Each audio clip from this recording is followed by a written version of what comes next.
Good morning and welcome to the VSA Capital 5-Minute Morning Miner. It's Wednesday, October the 13th.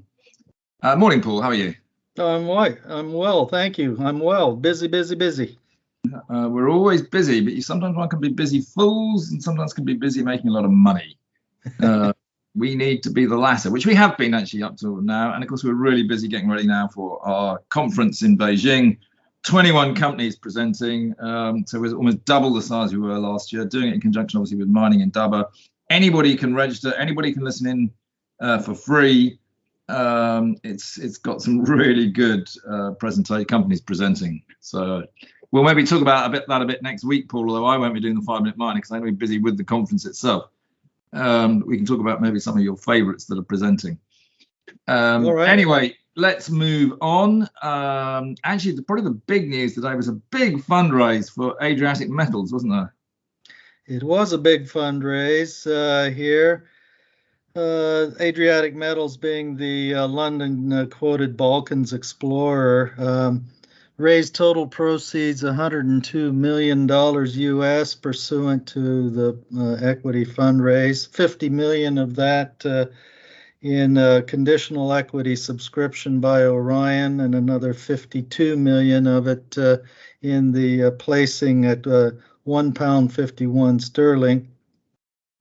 And it's also interesting to see here too that ASX listed Sandfire Resources sold into that raised 34.6 million of existing CHESS depository interests. It's a lot of big activity going there. Now, I mean, I think the keys here was that Orion seems to put in 50 million of equity into this deal, which is a big chunk of equity for a debt provider. And also, of course, Queen's Road Capital and Warren Gilman are a huge supporter of this company through a convertible bond. I don't know whether they've come into the equity placement or not. I haven't quite looked. But, you know, it's a very big company now, isn't it, with all of this?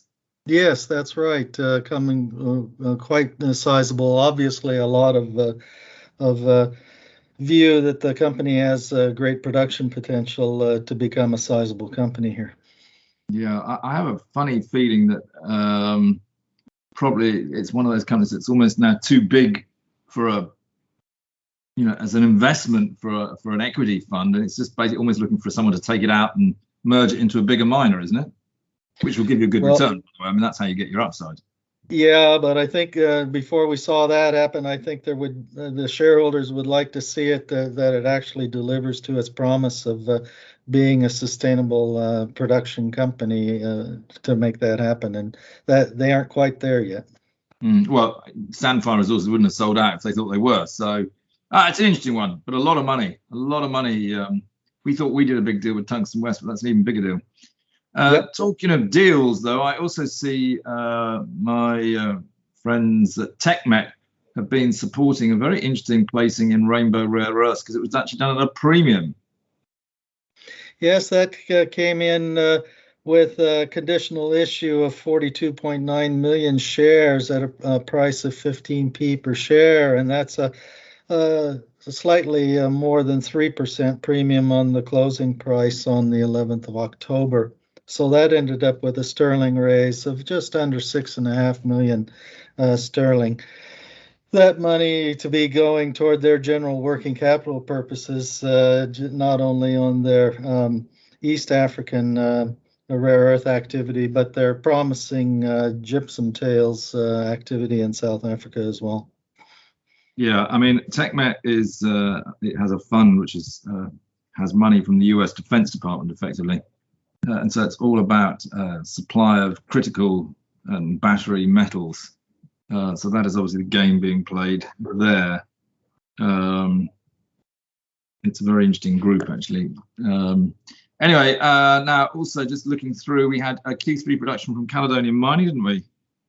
Yes, we did. Looking very good there from the Q3 production results from Caledonia.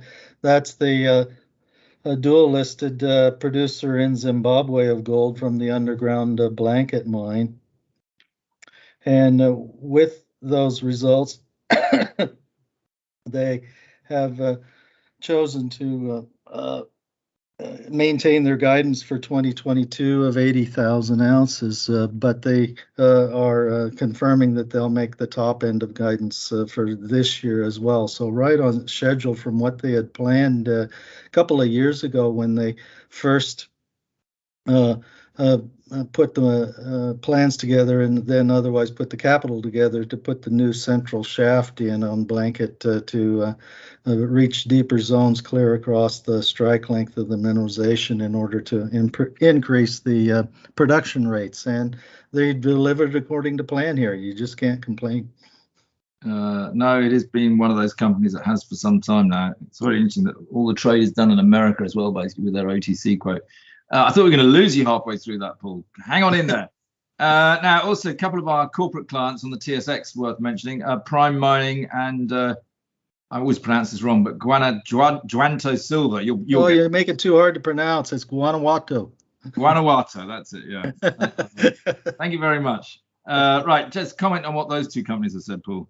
Right, TSX listed gold explorer in Mexico, Prime Mining. They essentially gave us an update on the drilling results they're getting in what they call the ZT mineral corridor, which is a part of the drill out of the existing ore bodies on what they call the Zapote North, Zapote South, and Tahonitas deposits along that structure.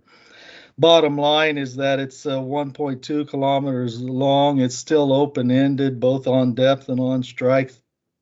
And the representative drill results are getting back now are numbers such as 2 grams gold and 45 grams of silver over 20 meters, or 5 grams gold and 163 grams silver over just shy of 3 meters. So very economic grades here, regardless. And for the most part, these are going to be put into open pit shells in due course.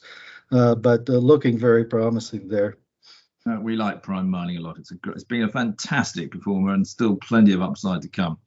Right. The news on Guanajuato, simply to say that they've moved themselves into the ranks of silver producers in very short order here. The El Cubo mill they acquired from Endeavour Mining a little more than a year ago, and the mine now up and operating here, processing ore. I mean, fantastic. And both those stocks will be presenting at the Mining Indaba Shanghai Mining Club VSA Beijing conference, which I mentioned earlier. So if you want to hear more about them, do log into the conference. Anything else you want to talk about this morning, Paul? Just a correction on what I just said. They acquired that El Cubo plant from Endeavour Silver, not from Endeavour Mining. Fair enough. We'll let you do that. Very good. We'll call it a day there because that's quite a lot, and let people get on and do their work today. Thank you. Very good. Thanks.